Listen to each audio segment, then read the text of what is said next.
चौधरी चरण सिंह एक नेता नहीं थे, एक बहुत बड़े विभूति थे। उन्होंने 5वें प्रधानमंत्री रहते हुए किसानों के उत्थान के लिए, गरीबों के उत्थान के लिए जितना काम किया। आज देखते हैं किसानों में जिस प्रकार से शोषण हो रहा है, किसान कर्जे में डूब रहा है, किसानी कोई सरकार शुद्ध नहीं ले रही है। चौधरी साहब एक ऐसे आदमी थे जो ये कहते थे कि अगर देश का विकास करना तो उसका रास्ता गाँव होते हुए गुजरता है। चौधरी चरण सिंह अमर रहे, अमर रहे, चरण सिंह अमर रहे, अमर रहे, चरण सिंह अमर रहे, अमर रहे, अमर रहे।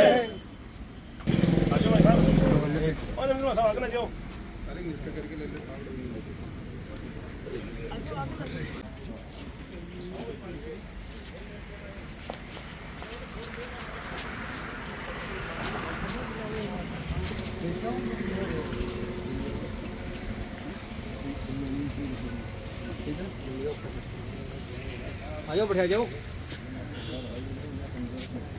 जूता खोल रहे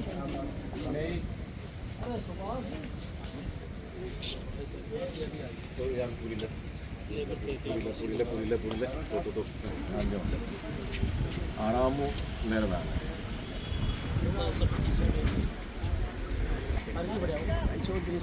हाँ हाँ बढ़िया हाँ सारा आशीर्वाद यादव जी।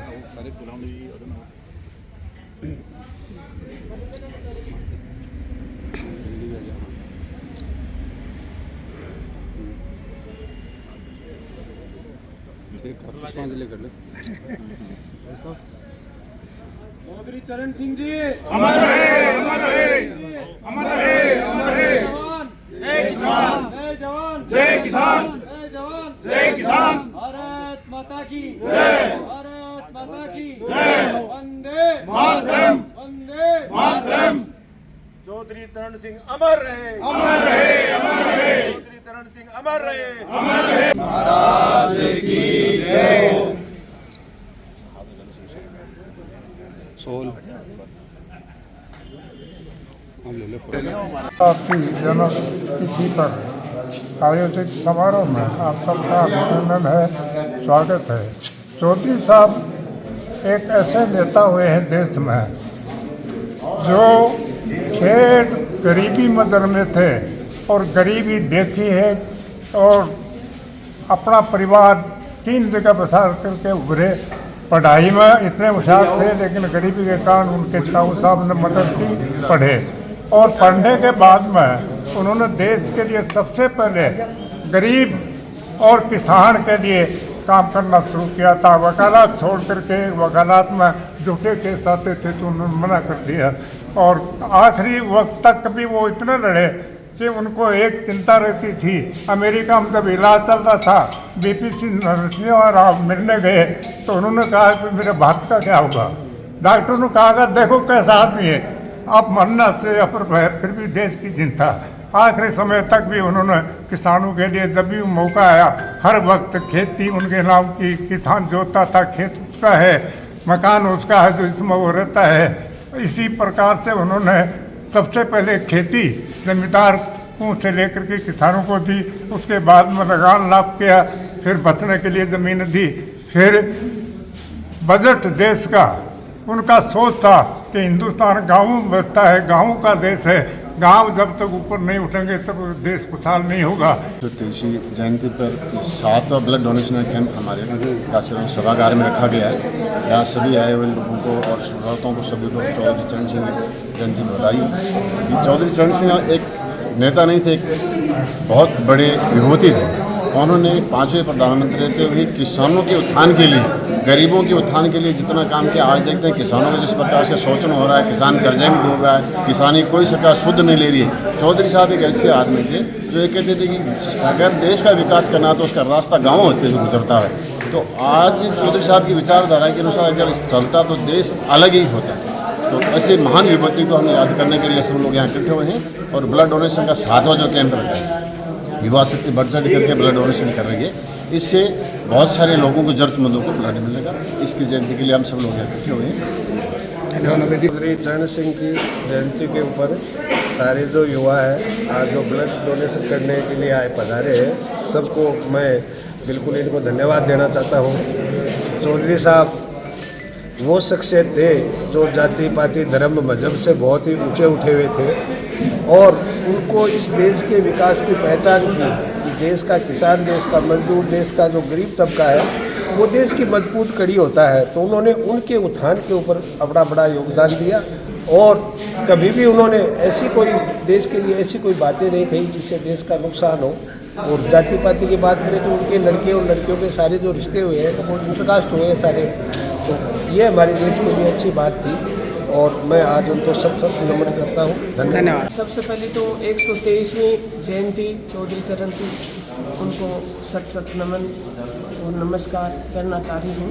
और आप लोगों को बता दूँ कि मेरे से पहले भी सारे वक्ताओं ने यही बताया है कि वो किसानों के मसीहा थे और अपने जीवन में उन्होंने अपने लिए संघर्ष नहीं किया बल्कि किसानों के लिए संघर्ष किया। वो वित्त मंत्री भी रहे अपने जीवन में और प्रधानमंत्री भी रहे। प्रधानमंत्री के रहते हुए भी उन्होंने देश के लिए कई कानून बताए। मानना न मानना तो प्रधानमंत्री के हाथ में था, पर उन्होंने जो चीज़ें बताई किसानों के हित में बताई, देश के हित में बताई, समाज के हित में बताई। और वो किसी जाति विशेष के ऊपर भावना नहीं रखते थे, पर सर्व समाज के वो नेता थे और किसान नेता थे। मैं आज उनको नमन करती हूँ। चौधरी चरण सिंह अमर रहे, अमर रहे। हमारे देश के पूर्व प्रधानमंत्री चौधरी चरण सिंह के जयंती के उपलक्ष्य में ये 7वां रक्तदान शिविर इस किसान छात्रावास में आयोजित किया जा रहा है। इसका मकसद लगातार जिस प्रकार से पूंजीवाद को बढ़ावा दिया जा रहा है और उस पूंजीवाद के दौर के अंतर्गत एक चौधरी चरण सिंह जी वो नेता हुए थे जिनके विचार खेत खलियान से जुड़े हुए थे। इस रक्तदान के माध्यम से और यहाँ जो लोग आते हैं उनको एक बुक दी जा रही है। उस बुक के अंतर्गत नवयुग जो पीढ़ी आ रही है उस पीढ़ी को इस बात का बताने जा रहा है कि खेत खलियान को जिंदा रखना ही किसान के लिए जिंदा रह जा सकता है, उसके अलावा कोई दूसरा चारा नहीं है। उन तमाम बातों को लेकर इस रक्तदान में ज़्यादा से ज़्यादा नौजवान साथियों को इसके अंदर सम्मिलित किया गया है और ज़्यादा से ज़्यादा नौजवान साथियों को ब्लड देकर इस रक्तदान को सफल बनाने का आयोजन है वो किया गया है। चरण सिंह जी की जयंती पे किसान दिवस के रूप में ये किसान छात्रावास में 7वां स्वैच्छिक रक्तदान शिविर का आयोजन हो रहा है। इसमें मैं तो युवाओं से ये अपील कर रहा हूँ कि बढ़ चढ़कर इसमें हिस्सा ले और चौधरी चरण सिंह जी के विचारों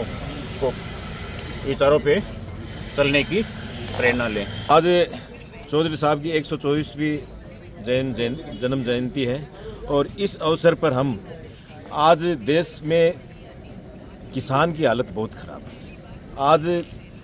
आज चौधरी चरण सिंह जी याद आ रहे किसान की। देश में और प्रदेश में किसान की माली हालत को है और आज किसान अपने फसल को भाव नहीं मिलने के कारण से आर्थिक स्थिति में बहुत ही विकट परिस्थिति में पहुंच गया है। चौधरी चरण सिंह जी कहते थे कि संसद का रास्ता है वो गांव की पगडंडियों से और से निकल कर रहता है, लेकिन आज जिस बात हम करते हैं कि हमारे जो कानून बनते हैं वो हमारे नुमाइंदों के हाथ में कलम न होकर उन लोगों के हाथ में कलम है जिसके हमारी तकदीर लिखी जाती है। तो उस सोच को हमको बदलना पड़ेगा। हमारे किसान के बेटे संसद में जाके और हमारे कानून लिखे। आज इसी के साथ हम चौधरी चरण सिंह जी को नमन करते हुए उनके इस किसान दिवस के रूप में हम आज यहाँ मनाएं। धन्यवाद। चरण सिंह जी की 124वीं जयंती पर उनको सत नमन। हमारे जिला झुंझुनू राजस्थान के नवलगढ़ तहसील में किसान छात्रावास है। उस किसान छात्रावास में हर वर्ष चौधरी चरण सिंह जी की जयंती मनाई जाती है और उनके विचार सुने जाते हैं। विचारों को किताबों के द्वारा फैलाया जाता है और ये जो स्वैच्छिक रक्तदान हर साल होता है ये हमारे बड़े भाई फौजी साहब नेमीचंद जी फौजी और इनकी टीम के द्वारा हर वर्ष ये किया जाता है। लेकिन इसमें छोटी सी दुख की बात यह है कि चौधरी चरण सिंह जी हर किसान कौम और मजदूर किसान के नेता थे जिनको केवल समय के साथ जाट नेता बना दिया गया था। आज भी लोग जाट ही मानते हैं। लेकिन आपको मैं एक बात बताऊंगा, हमारे ये भाई हैं फौजी साहब जी हर साल ब्लड इकट्ठा करते हैं। तो ये ब्लड जब जाएगा तो ये नहीं देखेगा कि ये शरीर किस जात का किस धर्म का, वो ब्लड सबके काम आएगा। आप देख सकते हो जो चौधरी चरण सिंह जी की जो आदमकद मूर्ति लगी हुई है और बाहर बोर्ड पे लिखा हुआ है किसान छात्रावास। तो किसान में हर कौम हर जात आती है, इसे एक जाति से न जोड़ा जाए और ये सभी जातियों का कार्यक्रम रहता है। हर वर्ष सभी को इसमें बढ़ चढ़ के हिस्सा लेना चाहिए। जय हिंद, जय भारत। टाइम मिल जाए टाइम पहुँच जाओ।